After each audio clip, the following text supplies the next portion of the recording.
In Ananth Mahadevan's new film, Aata, Zaali, a healthy couple in their 70s wants to be able to decide when to end their own lives. The film's theme is sure to spark off a conversation, as is evidenced in this debate organized by Rock with DR.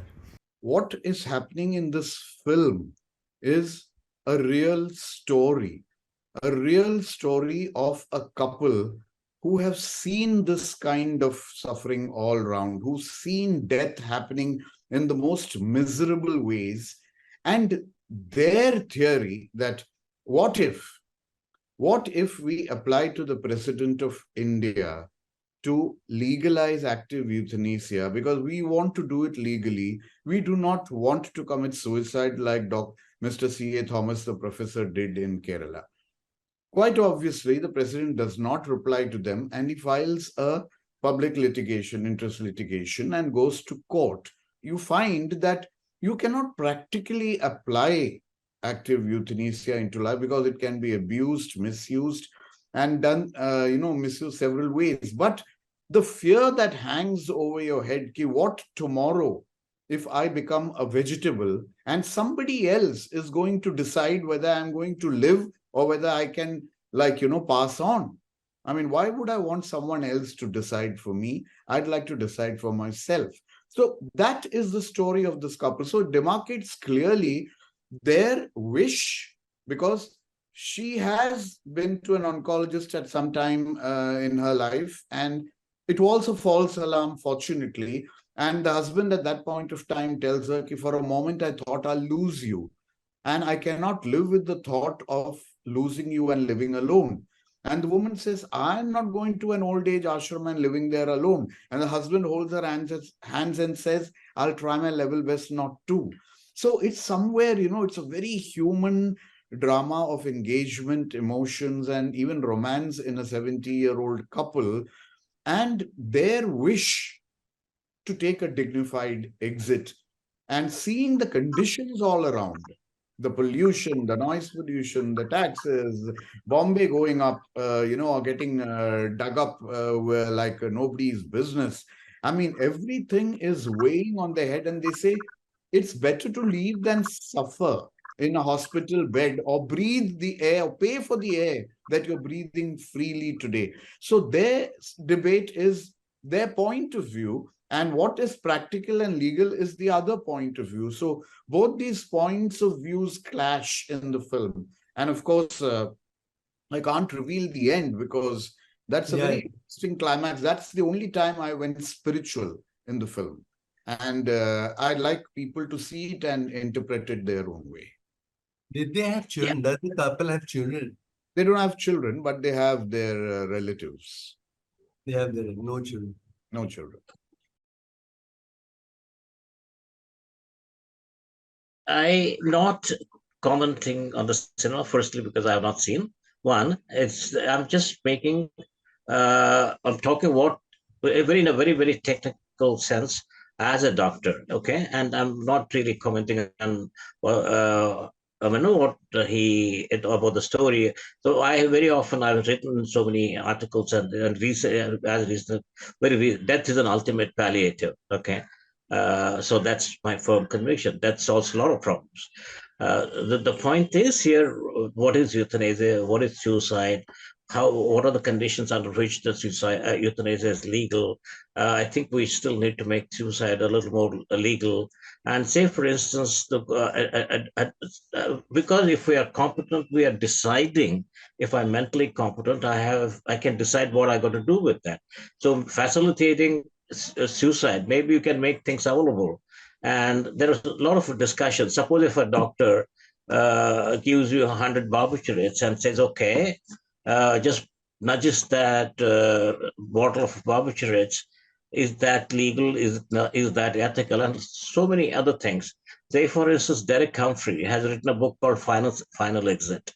I met him in Australia long back. So it tells you how to end life, in a very humane way, in a very dignified way, where in countries wherein committing suicide is not a crime. I think it's in India. I'm sorry I'll interrupt you here, but you'll be fascinated to know the first scene in the film is Dilip Prabhavalkar's character going to a library and looking for Derek Humphreys, this very book. Yes, He wants to that's read it.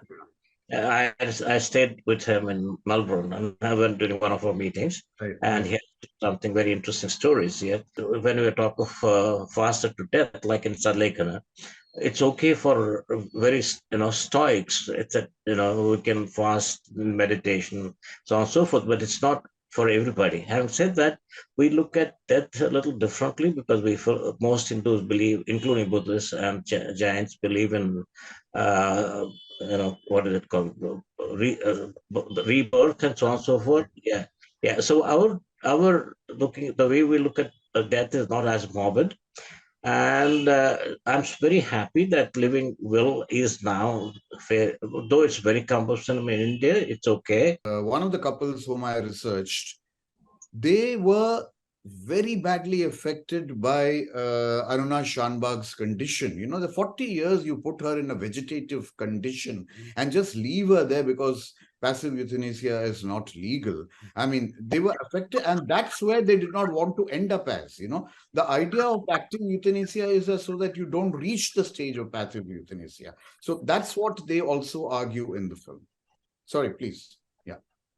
But we have grown up being told that we get a human birth after so many unis, and we should not just throw it away.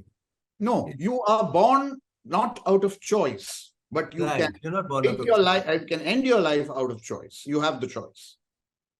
Yeah, they have their choice, but they say you should not because you have been given this birth after going through being an ant, being a rat, being a cat. That's right. Even in court, the public prosecutor tells my lead character that this is life and death are in the hands of God, and you have no right to take it, and the Constitution does not allow you to take your life. But you see, these are pros and cons of this whole thing, and that is what this film is about. That's why this film could be so interesting to a lot of people, because they're going to take this back and start discussing and debating. The film will not end when the lights come on in the auditorium. Most civilized countries do allow suicide. It's not criminal. I think we also made it legal. Aiding and abetting suicide is illegal, but in most countries, committing suicide is not. I think even India probably recently did change it. I should have looked it up, but then I had no time. But then I think most most countries, civilized countries, do allow committing suicide. So when one is very common, what I always keep saying, I mean, I think I've written many books, well, not many, I've written on my Facebook and many others. Please make not just the final exit book available. In fact, there's a fellow called Australian from Darwin called Philip Nitschke, and he has made a certain contraption long. He made a certain contraption long work, but that needs somebody has to put the intravenous needle, and then there is a pump which is with the barbiturates and so on and so forth. And he has made another. It looks more like a sauna, wherein you can, if you go to do it, you can just get into it at a certain gas and so on and so forth. It's so he has made those equipments where it dying or committing suicide should not necessarily be jumping out of in front of the a train or something like that. We have a scene where they go to the Society for the Right to Die with Dignity, and they're told that it's legal in Switzerland, and they do not have a passport, so they can't go. Dr. Sangeeta, sorry to have held you up.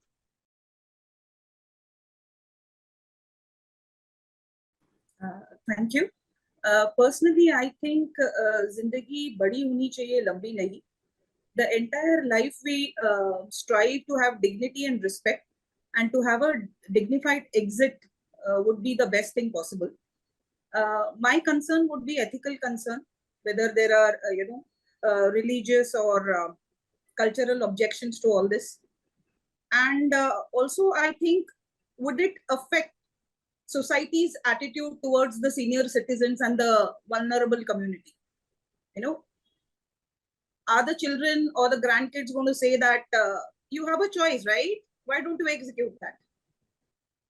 Right? So the attitude of the coming generation, if there is a law for euthanasia, I don't know how that will happen. Personally, I'm totally pro because I think a dignified exit would be wonderful, personally for me, right? So how it can be misused and how it can be legalized so that, nobody lives with pain. I speak for myself when I say this. At this age of 54, I think I have a different layer of emotion which I never had all these years. At the age of 64, it must be still different. As you live long, our emotions are, alien to us. We never thought this is the thought process I will have ever. Correct? So I think every case should be handled with lot of sensitivity, and it should be checked whether there is any emotional blackmail. I don't want to use the word or emotional pressure to this. Okay, and if the person is not happy or make anybody happy in this world, I think a dignified exit is fine. It's my life after all, right? Very I well speak said. for myself. I speak for myself. Yeah. Absolutely. To each his own. One man's roof is another man's floor. So I speak for myself when I say this. This is wonderful to have a dignified exit. I like the term dignified because that is what we strive for the entire life. And at the fag end of life, if I'm at the mercy of, looking at the nurse who is making faces, or family, unfortunately, who is making faces, wouldn't that be a nightmare? It's like you're living a nightmare. I wouldn't want that for my worst enemy. Okay, so I think I'm totally pro, as long as it is done in a systematic manner. There is a process to it. Just like for divorce cases, they are giving you 6 months. There should not be an impulsive decision, nahi mujhe nahi rehna saath mein. It should not be something like that. Right. Okay, it should be checked, probed really well, and then the call has to be taken. We had a screening for a general audience, as a test audience, as we call it. We had housewives, we had doctors, we had elders, we had even youth, in the age group of 25 to 30, 35. And after the screening, I did not approach the youth because I thought probably it would be irrelevant to them. But you will be surprised, one of them came up and told me, you know what? You set us thinking. So if this film can affect them, or the thought can affect them at that stage, I mean, they are, I think, preparing for, a lifetime of happiness, and maybe an exit of happiness too. I would really want all of you all to watch this film in Pune. It's at the City Pride, Kothurud, Mangala, and other theaters. And please give me your feedback, because it might just be so interesting, and it can open up a full, an entire discussion. Again, maybe Dinesh Raheja can be kind enough to call all of us back, and then Definitely. discuss, after seeing the film, and then we can sort of, thrash it out. So please do watch the film. Sir सबसे पहले तो मैं इसके बहुत खिलाफ हूँ कि अगर कोई ऐसा चाहता है, तो कोई इच्छा मृत्यु मांगना चाहता है, मैं उसके बहुत खिलाफ हूँ। क्योंकि ये जो लाइफ है, अगर हमें इंसान की लाइफ हमको मिली है, तो हमें एटलीस्ट, हम जानवर के तो है नहीं, पशु पक्षी तो कुछ है नहीं, हमें इंसान की लाइफ मिली है, तो हमें चाहिए कि एटलीस्ट दोस्त, अगर हम अपना कुछ कर रहे हैं, अगर हम सेटल रहे हैं, तो ठीक है, हम दूसरों की मदद करें। अगर हम परेशान हैं, तो जो लोग सेटल्ड है वो हमारी कुछ मदद करें, ताकि हम भी उस चीज से बाहर आ जाएं। जैसा अभी संगीता मैम ने बोला था कि डाइवोर्स होता है 6 महीने के लिए, फिर रहने के लिए प्रॉब्लम होती है, तो आदमी प्रेशर में होता है। तो जाहिर सी बात है, सारी प्रॉब्लम आती हैं, लेकिन हर प्रॉब्लम का सोल्यूशन होता है। लास्ट स्टेज एक आता है कि जैसे हॉस्पिटल की बात होती है, जब कि आदमी, मतलब हम दवा करके भी उसको इलाज नहीं कर सकते हैं। जैसे कैंसर होता है, कैंसर मतलब अगर 4th स्टेज पे आ जाता है, तो हम कोई इलाज नहीं कर सकते हैं उसका।